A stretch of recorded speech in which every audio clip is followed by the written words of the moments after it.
Here anticipating some things that you might be curious about, maybe worried about when you hear that subsidies are ending. You might think, well, it says the insurance companies for the subsidies are ending, but what does that mean for me? So let me spell this out. Now, in the first place, about the GOP lawsuit, Trump has said the GOP did sue.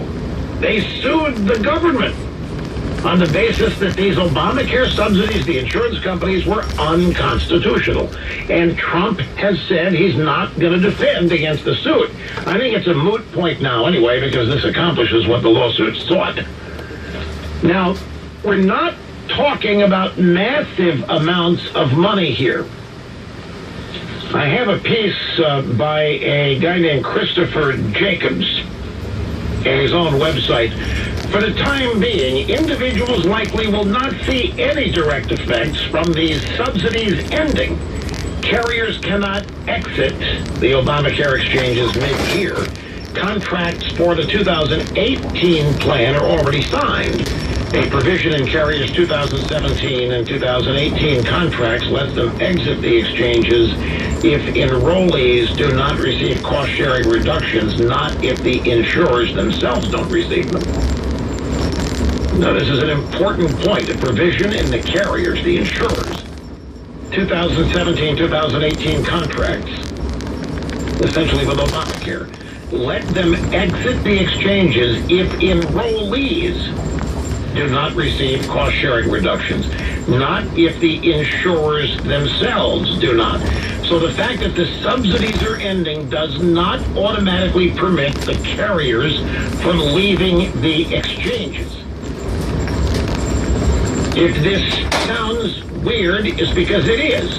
The clause was awkwardly drafted by lawyers for the insurer, and it may provide them with little legal recourse, and it further highlights the questionable assumptions and behavior surrounding these subsidies. So, as Mr. Jacobs writes here, maybe Washington can spend some time focusing on the real issue behind the administration's action, and that's upholding the Constitution.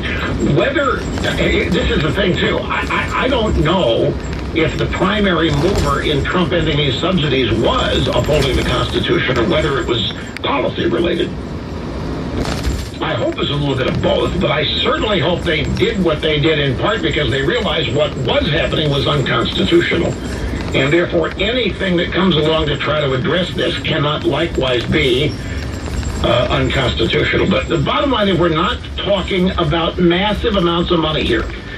This year, the insurers are on track to receive $7 billion in these subsidies or reimbursements and $10 billion next year.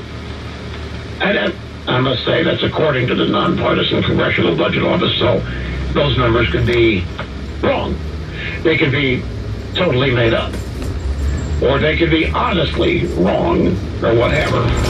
But here's the thing, as far as consumers are concerned, Trump is not ending the tax credits. The tax credits are the real and bigger subsidy that the poor get. We're simply talking about subsidies the government was paying the insurance companies. Those are what have been ended. And they were unconstitutional in the first place, but this does not end tax credits. People go to the exchange, sign up. If they can't afford it, if they qualify on the basis of poverty or hardship, then they get subsidies or tax credits.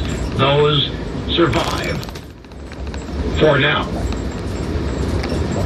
And you can get tax credits if you are at 400% of the poverty level, which ain't bad. And that has not been changed. Some people are saying that ending the insurance-provided subsidies, ending the Obamacare payments to the insurance companies, some are saying that's just going to mean these poor people will get the same amount or more back in tax credits. Bottom line, Trump has said that he stopped this because it was illegal, and that's what he is saying is his motive, and that's good. Now, also coming up on the program today, a couple of gigantic see I told you so's about liberalism, abortion, and Hollywood. And I had what I thought was a very clever bit yesterday. Frankly, I expected this to pop up all over the media. And there's not a blip of it, which means they're really occupied with other things. In fact, there may be 3 gigantic see I told you so today. I told you I evolved a theory, and I actually evolved this theory while speaking to you. It hit me while I was in the moment of monologuing about why all these men in Hollywood claim to be so pro-choice and claim to be so interested in women's rights, and it's nothing other than getting laid.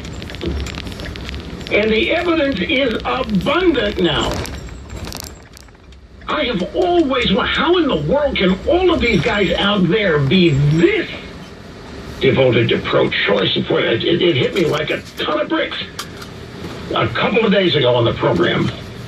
And it's been confirmed, by the way. That's the see I told you. It's been confirmed. It is now beyond just an educated theory of mine. There were protests in the NFL again last night. The NFL game last night, there were protests. But you know what? Nobody saw it. You know why? Because the TV networks didn't televise it. You know why?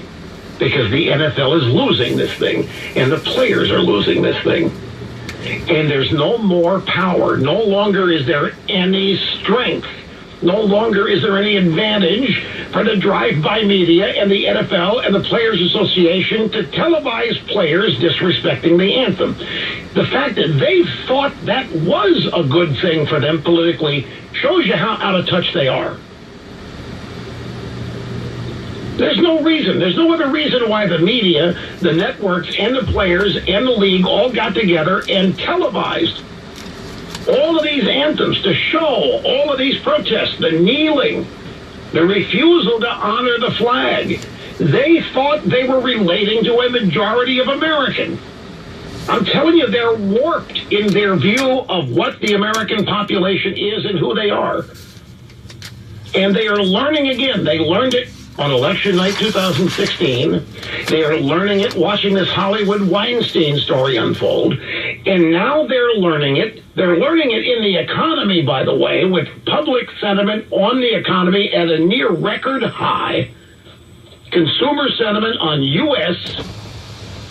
in the U.S. is unexpectedly high, because they have no idea. They think you all are out there scrounging around in poverty because Trump's president, because Obama's no longer there, and since the government isn't doing enough to care enough about the poor and the downtrodden, people are starving.